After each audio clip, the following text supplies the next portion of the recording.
what's stopping this team getting back to its best form? Because we've seen so much from Sheffield United, particularly before the World Cup, but since the turn of the year, what's prevented this team from being able to get to its best? I think the gaffer said it after the game. We knew from ourselves, but we kind of played safe, especially against Luton. We didn't play as free-flowing as we have done in the past.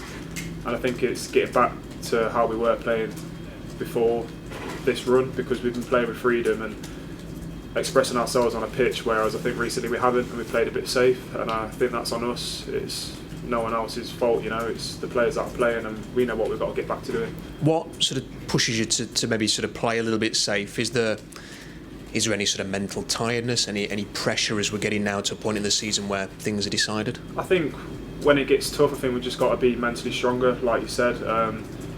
And I think it's just having that belief in playing with freedom. We're still in a great position, and we've got nothing to be edgy or scared about. It's in our hands, and that's the way we want it to be. We don't want to be the chasers, we want to be in this position, so we've got to believe.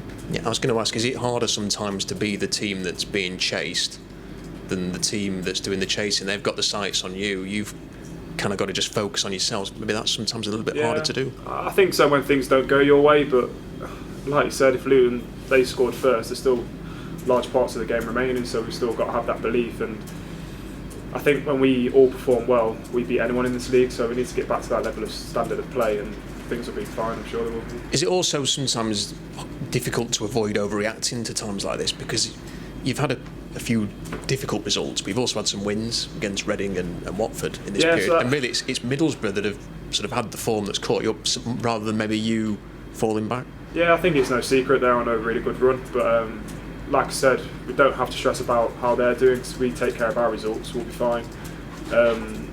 Middlesbrough are on a really good run, but we can do exactly the same. We've proved that earlier on this season, that we can go on runs for 10 games which is left, so we're still really confident with the position we're in.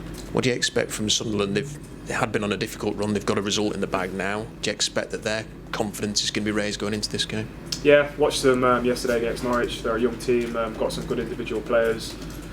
Like most games in the league, it's not going to be easy, especially at their place. They're going to bring numbers, so I feel like we've got a point to prove now. A lot of people are talking about us, so it gives us an extra edge.